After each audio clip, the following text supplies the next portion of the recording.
نبی کریم صلی اللہ علیہ وسلم نے ایک دفعہ خواب دیکھا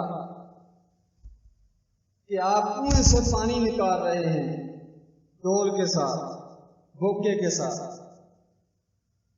آپ کے بعد ابوبکر صدیق نے پانی نکالا، اس کے بعد حضرت عمر رضی اللہ تعالیٰ عنہ نے پکڑ لیا اس ڈول کو، انہوں نے پانی نکالا۔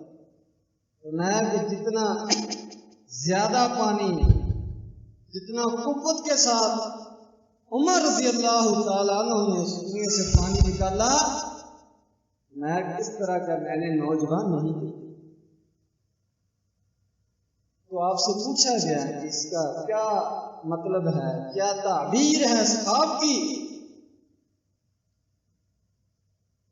تو نبی کریم صلی اللہ علیہ وسلم نے اس سے مراد دین کی خدمت، اسلام کی خدمت، اسلام کے لیے قربانیاں، جرأت و بہادری کا مظاہرہ، یہ آپ نے تعبیر کی، اور اللہ تبارک و تعالیٰ نے آپ کا یہ خواب پورا کیا۔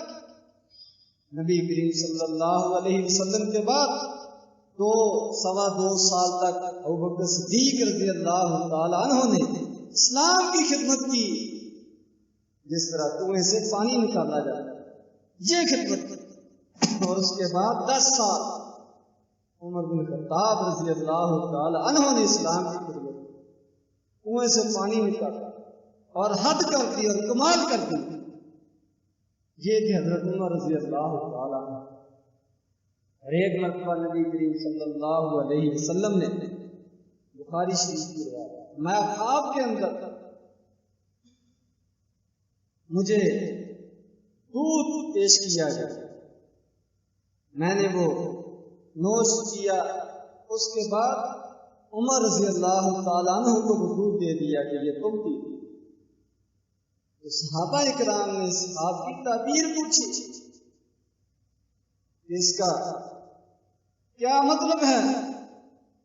نبی کریم صلی اللہ علیہ وسلم نے فرمایا کہ اس سے مراد علم کی مضبوطی ہے، علم کی گہرائی ہے، سوچ، عقل، دانائی، اس کی انتہا ہے جو اللہ تبارک و تعالیٰ نے میرے بعد عمر رضی اللہ تعالیٰ عنہ کو عطا فرمائی۔